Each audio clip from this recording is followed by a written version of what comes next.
In this video, I will show you how to dual boot Arch Linux with Windows 11 from scratch. This is the brand new guide and is one of the safest ways to set up a dual boot on any computer without any data loss.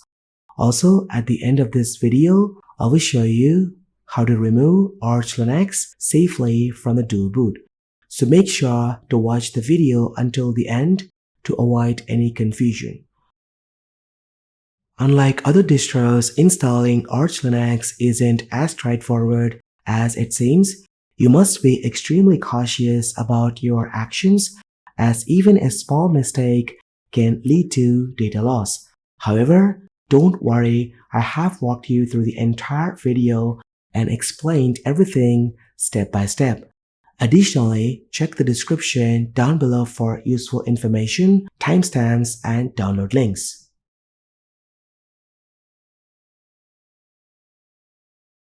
The prerequisites of this video: you need Windows 11 or Windows 10 installed on your PC or laptop, an 8 gigs or higher USB drive to create a bootable disk with Arch Linux, at least 50 GB of free space reserved from your existing drive. Now let's proceed with creating a free space for Arch Linux. Right-click on the desktop and open Terminal. Type disk mgmt to access the disk manager, which displays all connected drives and their partitions. In my case, you can see that one drive is connected. The drive 0 has 3 partitions. The first one is the UEFI partition, where the Windows bootloader is present. The second one is the main Windows, and the last one is the recovery partition. I'm going to choose the C drive to shrink the free space for Arch Linux. In your case, it might be D, E, or F, whatever. Just choose any partition and right-click on it. Now choose Shrink Volume and allocate a minimum of 40 GB or more for Arch Linux. You can type the value in megabytes. In my case, I'm going to allocate 200,000 megabytes. Then click on Shrink. This will create unallocated free space. And that's it. We have done creating a free space for Arch Linux. Now open your web browser and visit the official website of Arch.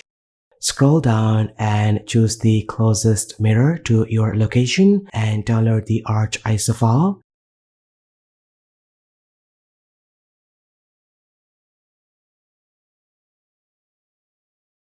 Next, download Rufus from its official website.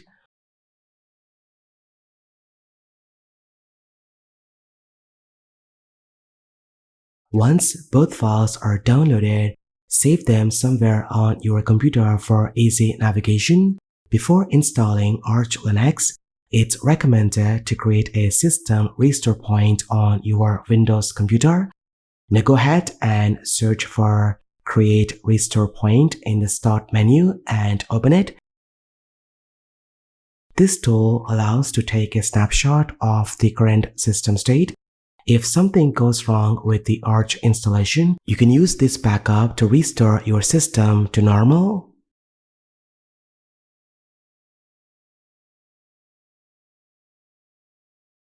If you're using Windows 11 Professional, disable BitLocker encryption before proceeding. BitLocker can interfere with Linux installations. Since Linux doesn't support BitLocker encrypted drafts, for Windows 11 home users, this feature is permanently disabled by default, so you can skip this step.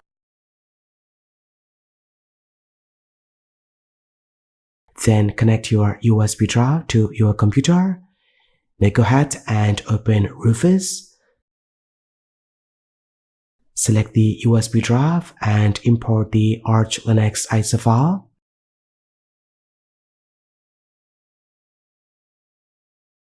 I'm going to choose the partition scheme as GPT, as this laptop uses UEFI BIOS mode with the GPT partition scheme.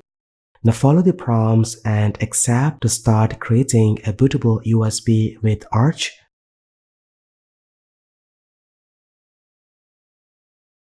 Now this will take some time depending on the writing speed of your USB drive. Now once it's done, it's time to boot the system into BIOS. You can turn off the PC and boot into BIOS settings using the keyboard shortcut based on your motherboard. Now mostly it could be F2, F9 or the escape key. If you don't know how to boot into BIOS, I'm going to show you how to do it from Windows. Just click on the Windows Start menu, hold the Shift key and click on Restart. Then your computer will enter into Windows Options menu. Now click on Troubleshooting and Advanced Options and select UEFI Firmware Settings. Then click on Restart to boot into BIOS. In my case, my computer has booted into the startup menu and I'm gonna press F10 to access the BIOS setup. In the UEFI BIOS, enable USB boot and change the boot order by setting the USB drive as primary. Then disable secure boot, which is very important. Once it's done, save the changes.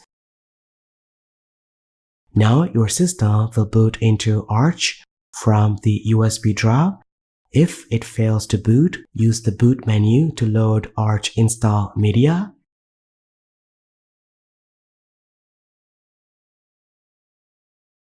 Now on your monitor, you will see a terminal expecting for input. Now please note that the mouse functionality is disabled and you have to rely on the keyboard. Then type this command to increase the size of the console. Press enter to execute the command. Before installing Arch Linux, if your computer is connected to the internet via Ethernet, use the ping command to check the connection. If you're using built-in Wi-Fi support, use the iWCTL to connect to the internet.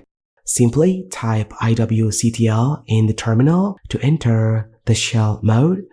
Then type device list to see the list of available network interfaces. Then look for WLAN 0 and ensure it's turned on. If it's off, enable it by typing this command. Then type station WLAN 0 get-networks to see the list of Wi-Fi networks. Next, run the command station WLAN 0 connect and enter the name of your Wi-Fi network. Then go ahead and press the return key and input the Wi-Fi password. After entering the password, wait for 5 seconds and press enter to connect to the internet. You might not see any output if the connection was successful. Then you can exit the IWD mode.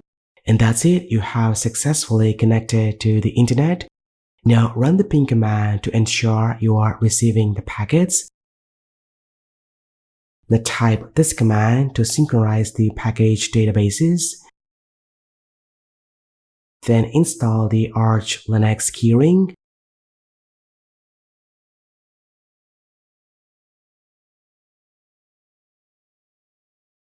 Now type lsblk to list out all drives connected to this PC. Now in this case, you can see the two main drives. Now forget about the loops. Just concentrate on the SDA or NVMe. The NVMe 0 and 1 is the main drive where Windows 11 has been installed, and the SDA is the bootable USB. It's time to create partitions for Arch Linux using the free space we created earlier. Now type cfdisk /dev/NVMe 0 and 1 and press enter. Here you can see the EFI and Windows partitions. Now keep in mind that you need to use the arrow keys for selection and the enter key for confirmation. Now scroll to the free space.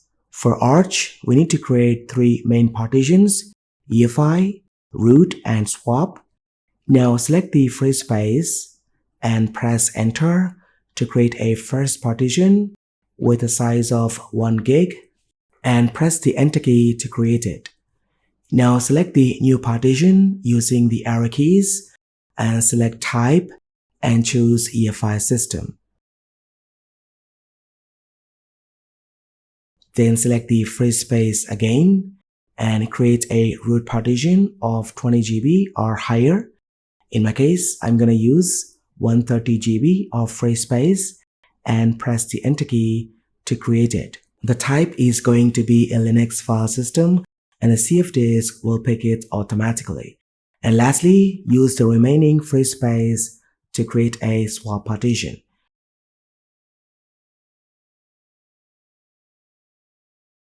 And that's it. We have done creating the partitions for Arch Linux.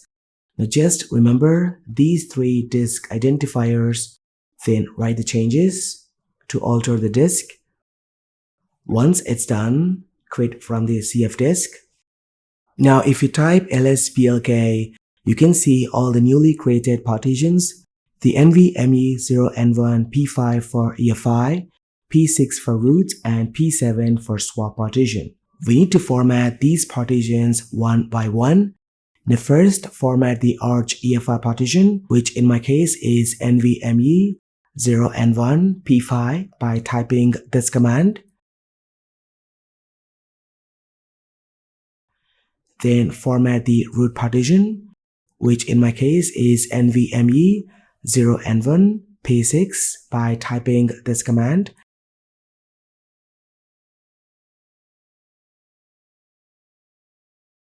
And lastly, format the swap partition, which is NVMe0N1 P7.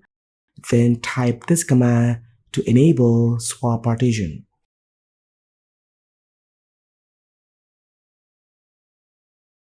Now let's go ahead and mount the partitions. First, we need to mount the root partition, which in my case is NVMe0N1 P6 to the MNT.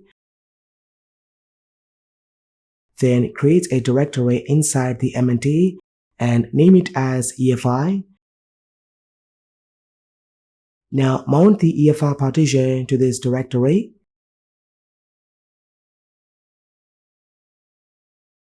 Now make sure all the partitions are mounted properly. You can verify it by using lsblk. Now it's time to install the Arch Linux to the root partition, which is mounted to /MNT. To install the base system, type /K /MNT, base for the base Arch system, base-devel. If you want the LTS kernel, type Linux-LTS instead of Linux. Then install the following packages such as Linux headers, firmware, and Intel ucode for Intel processors. For AMD users, type AMD-ucode instead. Next, I will install a bunch of packages such as sudo, nano, git, vim, fastfetch, network manager, grub, EFI boot manager, blues module for Bluetooth support, and finally install pipewire.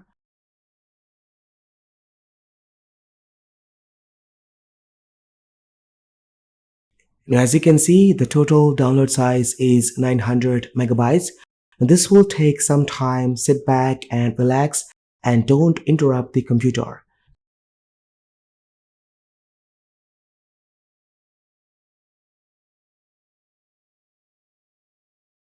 And that's it. We have done the base installation of Arch Linux. It's time to create a file system table. You will notice that the SDA partitions are currently mounted to the live session of the USB drive. However, when we boot Arch from the main drive, we need to instruct the system to mount all these partitions to the same location. To do so, execute this command to generate the FSTAB.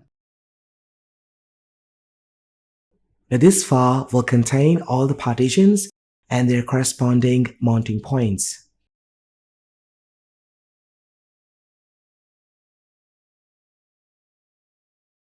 Now so far, we have been running everything from the live session. It's time to enter into the drive where we have installed Arch Linux. To do so, type this command arch-chroot/MNT and press the Enter key. Now you will notice that the prompt has changed. to something else, indicating that we have successfully entered the actual drive as a root user.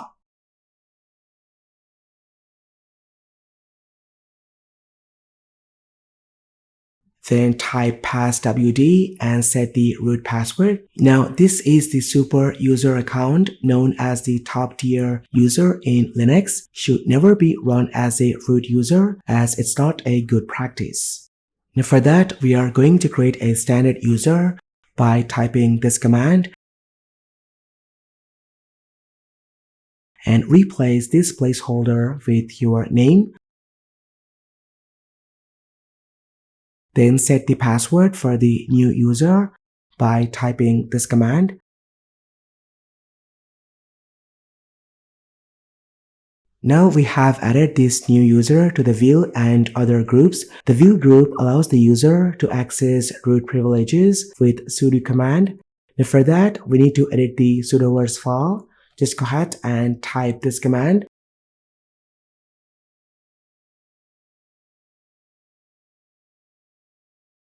And scroll to this part and uncomment this line.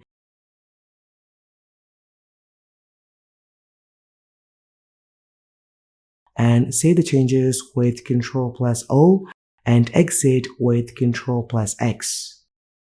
It's time to set up the time zone or region and link this information with local time. Now for that, type ln-sf/user/share/zone information and press the tab key to see the list. In my case, I belong to this region.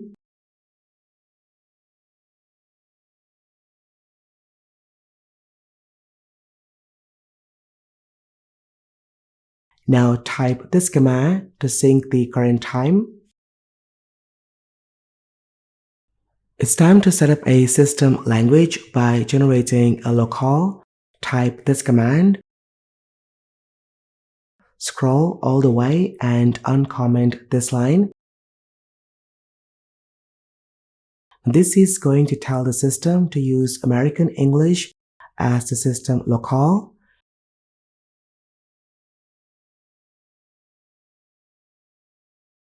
Now type this command and generate a locale.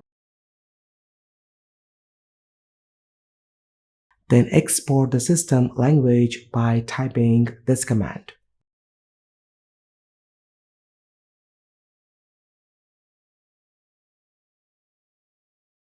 Now type this command to set up the host name for this computer. In this case, I'm going to say Arch. Then type nano/etc/host and add these lines.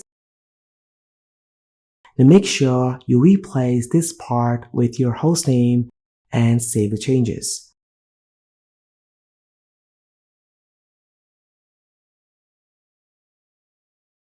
It's time to install the Grub Boot Manager, which will boot Arch Linux. To do so, first type lsblk and mount the Windows UEFI partition, which is the first partition on the drive. Just go ahead, create a directory called Windows inside the root directory,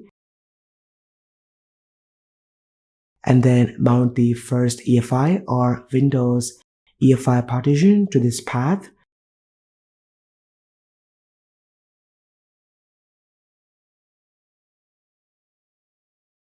Now type this command.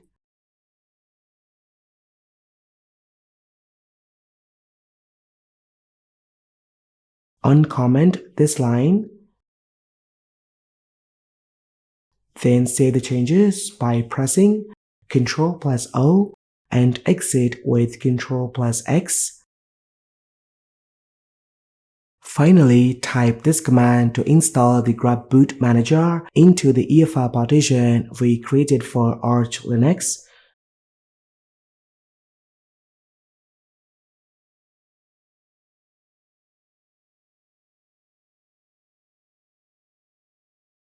Then run this command to generate a new Grub configuration file.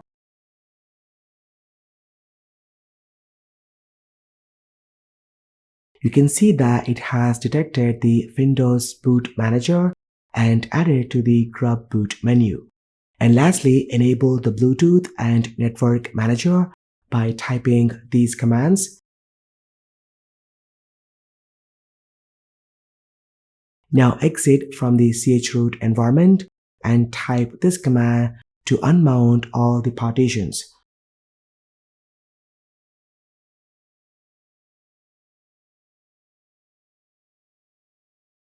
Once it's done, shut down the system and eject the pen drive.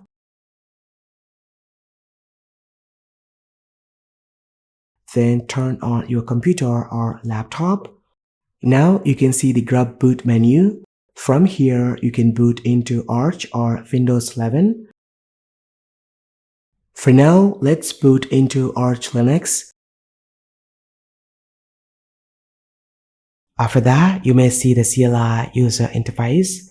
Simply log in with your credentials and you will find yourself inside the Arch Linux.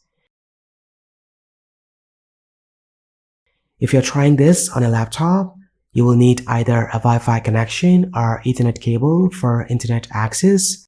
To connect to Wi-Fi, use the command sudo NMCLI dev Wi-Fi connect and enter the Wi-Fi name, password, then enter the password enclosed in double quotes and press the return key.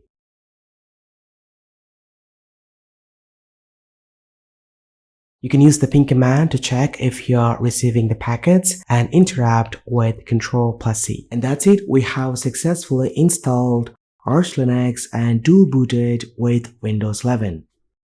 It's time to install the desktop environment. I'm gonna install a GNOME desktop. To do so, type this command to set up GNOME desktop environment, install some fonts and necessary applications. Now this command will install the desktop environment on top of the Arch base system. Now please wait for a while until the installation is complete. Now once it's done, I will be right back with you.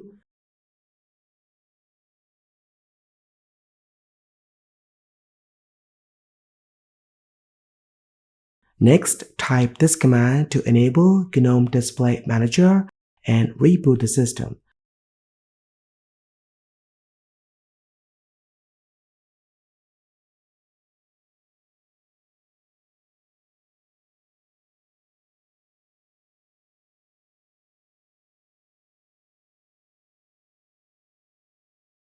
And that's it, we have successfully installed the GNOME desktop.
If in case you don't like Arch Linux and decided to uninstall, then reboot your computer into Windows 11.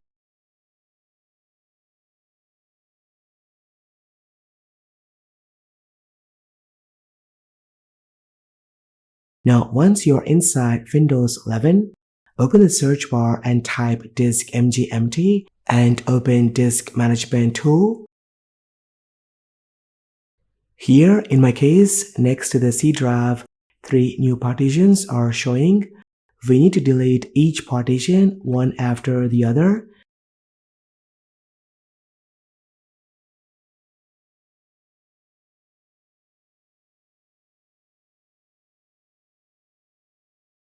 Now, as you can see, I have deleted the root and swap partitions, and there is no option to delete the boot UEFI partition. So we're going to take command prompt help to remove this partition. To do so, go ahead, open command prompt and run as administrator. Inside this, type disk part, then type list disk. Now this will show all the drives connected to my PC. Now as you can see, drive 0 is the only drive connected to my computer where Windows are present. I'm going to go ahead and select this drive by typing this command. Now I'm going to type list partition to view all partitions of this drive. If you notice carefully, partition 5 is the Arch UEFI partition which we failed to delete from the disk manager, which is this one. Now as you can see, it's around 1000 megabytes. We're going to go ahead and delete this partition. To do so, type this command to select this partition. Now make sure you have selected the proper partition. Then type this command to delete. Now as you can see, under the disk manager, it's now deleted and we gain back free space. You can use this free space and merge it back to Windows 11. And that's it. We have successfully removed Arch Linux from the do boot. Now restart your computer. It should boot your system directly into Windows 11 and you won't face any issues. This is how you properly set up a do boot on your Windows 11 computer with Arch Linux manually. So let me know what do you think about it in the comment section down below. Thank you so much for watching. This has been KSKRIO. I will see you in the next one.